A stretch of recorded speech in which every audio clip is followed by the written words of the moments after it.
As far as I'm concerned, you can never have enough Kang action figures because there are all kinds of Kangs. So when I had all these extra Kangs, and I'm going to say Kang like maybe 3 more times, when I had all these extra Kangs as a kid, I was never upset that I had more than one because he is throughout time and many multiple versions of him. Kang. That's Kang I'm talking about. Those are my three. So anyway, and so I was just looking behind me and I saw them, and I'm like, well, this one's gonna this character's gonna play a role in where the MCU's going with his various Lord of Time stuff. So that's my 2 cents on the Kang. Oh, I said it an extra time. So in a previous round, I discussed these Marvel cards I picked up, and I was letting them air out. And now I don't even remember where I put them to air out a bit. What did I do with them? All right. Well, now, how do I lose these? So after a somewhat exhausting search, I remembered where I put them, and they're still stinky. I kind of don't want to touch them. I mean, dirt weed comes to mind. So I'm gonna let these guys have their day. I have one more, and it's still in the box or the card. It's a pretty beat up card I've had since the 80s, but nevertheless. So I hadn't planned on doing this, but let's try a Marvel Comics trivia springboard round. Last time I did this, it was with Wonder Woman. Now it's with Marvel Comics. I don't know how I'm going to do. I haven't even looked at these. Ugh. Yeah, there's a residue on the cards. It's like these cards have seen things. And it just worries me. Thanks eBay seller. This put in the description comes from a household that enjoys puffing things. But okay, let's see what we got. It's a true or false. New Mexico teen Sam Wilson? Is it going to be Sam Wilson? Kitty just sneezed. Sam Alexander became the second hero with the names. Oh, okay, so this shows my weakness when it comes to Marvel. I was a big X-Men reader in the 80s. I'm big on DC Comics and X-Men. It's not that I wasn't aware of Marvel Universe stuff as opposed to X-Men stuff, but Guardians of the Galaxy no one really read.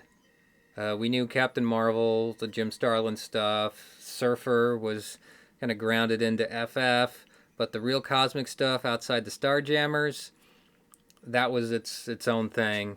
It was funny because I was a Legion fan, but I never got into the Marvel cosmic stuff. So I don't know much about the original comic Star-Lord at all. So I got a quarters flip chance on this, but I just do not know anything about Star-Lord. And these questions are from, there's no year on them, but they're 90s. I'm gonna say 94. Oh, I don't know. False. Hey, Sam Alexander becomes Nova. So that's another cosmic character. I didn't know anything about Nova or Nova Corps either. I knew there was a Nova. Nova was big in late 70s, early 80s. In fact, there's an academic article in my field that someone analyzes the Man Called Nova comic and how it helps with his teaching and so on and so forth. Maybe I'll link to that in the description for all those who want to read an article from college English. It's a good time. All right, so I mean, this might be a quick round of, hey, this is how much I don't know about this Marvel U, straight up Marvel U stuff. So, maybe some X-Men questions could come my way, and I could remember. I need to get to reading all the X-Men Omnis. My plan is to start with the Uncanny reboot and go until maybe the year 2000. I think I have all the Omnis and epics together for that. That might be fun. My X-Men, If I were upstairs, I would just trim and show you. My X-Men is the Inferno Prologue Omni. Those were the X-Men I love. The Mark Silvestri stuff, going to Genosha for the first time, X-Men in Australia. So it's in between Follow the Mutants and Inferno. Nothing to do with this question. That's what the Springboard's all about. Okay. Now, are all these going to be true or false questions? Because they don't really help me with any. Give me something I can. Don't know anything about Power Man either. I did a little geek out on a Marvel team up, and there was a Power Man Iron Fist ad in there, and that's all I remember. I didn't know. I never knew. I knew Power Man was Luke Cage, but by the '80s he was just Power Man. Was he Power? Well, he didn't have his own book. He was Power Man Iron Fist was the book, and then I think Dwayne Turner picked him up in the '90s for a short run, and he just never got traction for reasons that are unfortunate. But he's certainly getting traction now, and that's the good news.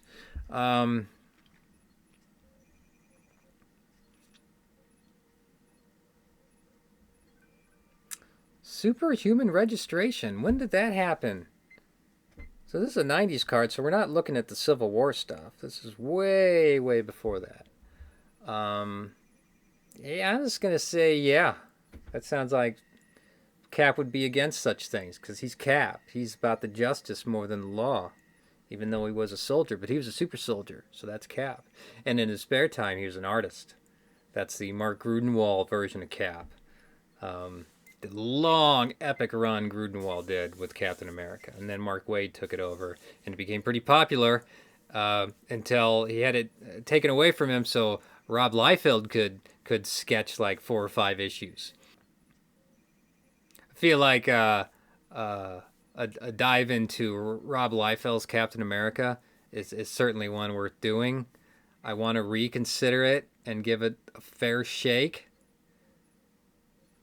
after the distance away from it. That's still a debate I have in my head.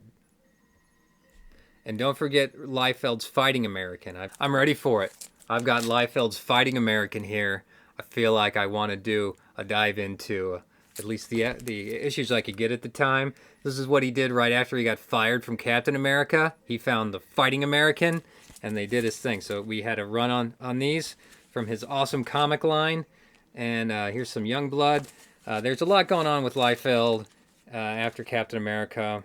And we owe him some things because he created Supreme, and Alan Moore took Supreme, and it became an essential read to understand the superhero along with his run on Miracle Man. So that's something for later on I certainly want to do and get into.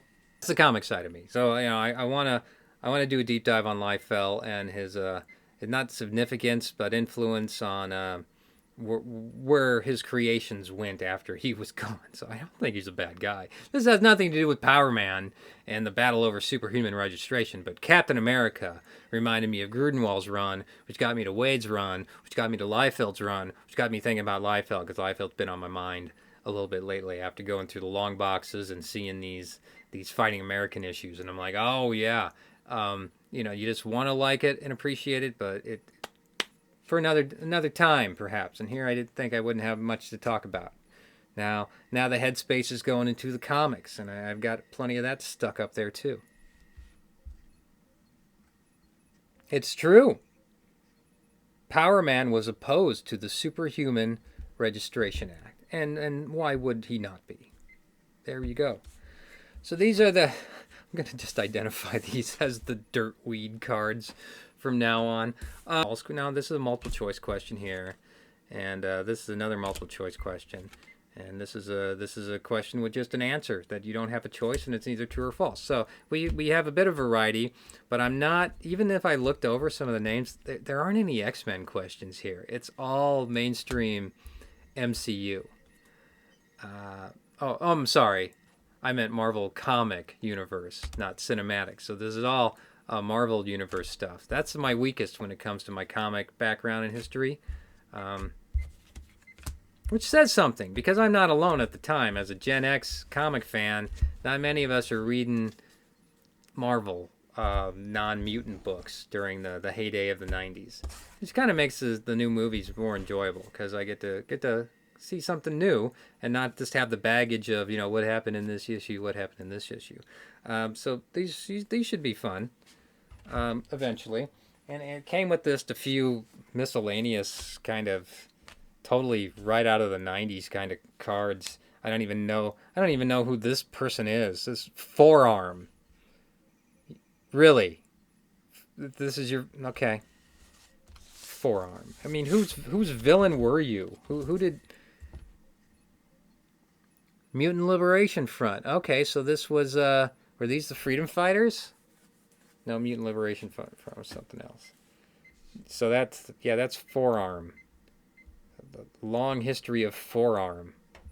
I missed that. So that's what was going on in '93.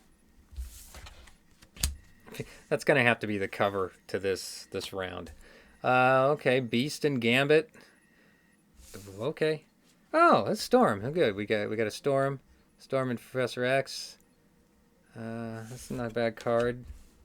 And a little bit about the gold. This is back when they were gold team. So this is straight out of X-Men reboot. Bishop. I wonder what they're doing with Bishop nowadays. Bishop. And we can enjoy. Hey, Chamber. I like Chamber a bit in the Generation X run that I need to get back to eventually and read. And I think after and I had stopped. I think I stopped reading single issues like by the year 2000. But that once Wanda gets rid of all the mutants and whatever that was called, I did try to stay on top a little bit of this. Chamber's one of them that loses his power, so he just had this gaping hole in between his mouth and his chest, and I never knew what happened to Chamber. I'm just gonna have to wiki that to find out. And of course, you can't go wrong with Nightcrawler. That's not a bad Nightcrawler card. What did we learn about Nightcrawler? Oh yeah, Excalibur. Yeah, Excalibur, good run. So plenty of stuff to talk about as we go. So that's let's keep him up there while I say goodbye. So that is the comic book trivia quiz Springboard, round 2. And remember to enjoy the day, because there'll never be another day like this until tomorrow. Then you can do it again. That's how days work. Just keep compiling. All right.